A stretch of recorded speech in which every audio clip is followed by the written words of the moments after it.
ಜಾತಿಗಣತಿ ವರದಿಯ ಮೂಲ ಪ್ರತಿ ಹಾಳಾಗಿ ಹೋಗಿದೆ ಅನ್ನೋ ಆರೋಪ ಕೇಳಿಬಂದಿತ್ತು. ಇದಕ್ಕೆ ಸಂಬಂಧಪಟ್ಟಂತೆ ಯತೀಂದ್ರ ಸಿದ್ದರಾಮಯ್ಯ ಪ್ರತಿಕ್ರಿಯೆ ಕೊಟ್ಟಿದ್ದಾರೆ. ಜಾತಿಗಣತಿಯ ಮೂಲ ಪ್ರತಿ ಏನಾದರೂ ಹಾಳಾಗಿದ್ದರೆ ಅದನ್ನು ಆಯೋಗದವರನ್ನೇ ಕೇಳಬೇಕು.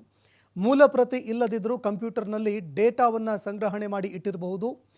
ಮೈಸೂರಿನಲ್ಲಿ ಎಂಎಲ್ಸಿ ಯತೀಂದ್ರ ಸಿದ್ದರಾಮಯ್ಯ ಈ ಬಗ್ಗೆ ಹೇಳಿಕೆ ಕೊಟ್ಟಿದ್ದಾರೆ.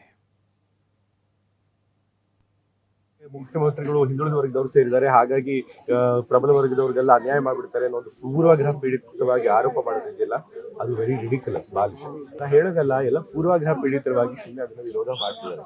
ಜಾತಿ ಗಣತಿಯಿಂದ ಅನುಕೂಲ ಆಗುತ್ತೆ ಹೊರತು ಯಾರಿಗೂ ಕೂಡ ಅನಾನುಕೂಲ ಆಗಲ್ಲ. ಮುಂದುವರೆದ ಜಾತಿಗಳಿಗೂ ಕೂಡ ಸೇರಿದ್ದಾರೆ. ಈಗ ಅದು ಬರೀ ಜಾತಿ ಗಣತಿ ಇಲ್ಲ, ಜಾತಿ ಗಣತಿ ಅದ್ರ ಒಂದು ಭಾಗ. ಆದ್ರೆ ಅದ್ರ ಜೊತೆಗೆ ಸೋಶಿಯೋ ಎಕನಾಮಿಕ್ ಮತ್ತೆ ಸೋಶಿಯಲ್ ಸರ್ವೆನೂ ಕೂಡ ಮಾಡಿದ್ದಾರೆ. ಸೊ ಹಾಗಾಗಿ ಪ್ರತಿಯೊಂದು ಸಮುದಾಯದವರು ಒಂದೊಂದು ಜಾತಿ ಎಷ್ಟು ಸಂಖ್ಯೆ ಇದೆ, ಅವ್ರ ಸಾಮಾಜಿಕ, ಆರ್ಥಿಕ, ರಾಜಕೀಯ, ಔದ್ಯೋಗಿಕ ಈ ಸ್ಥಿತಿಗತಿಗಳನ್ನೆಲ್ಲ ಸ್ಟಡಿ ಇಲ್ಲ, ಅದನ್ನ ಆಯೋಗದವ್ರನ್ನ ಕೇಳಬೇಕು.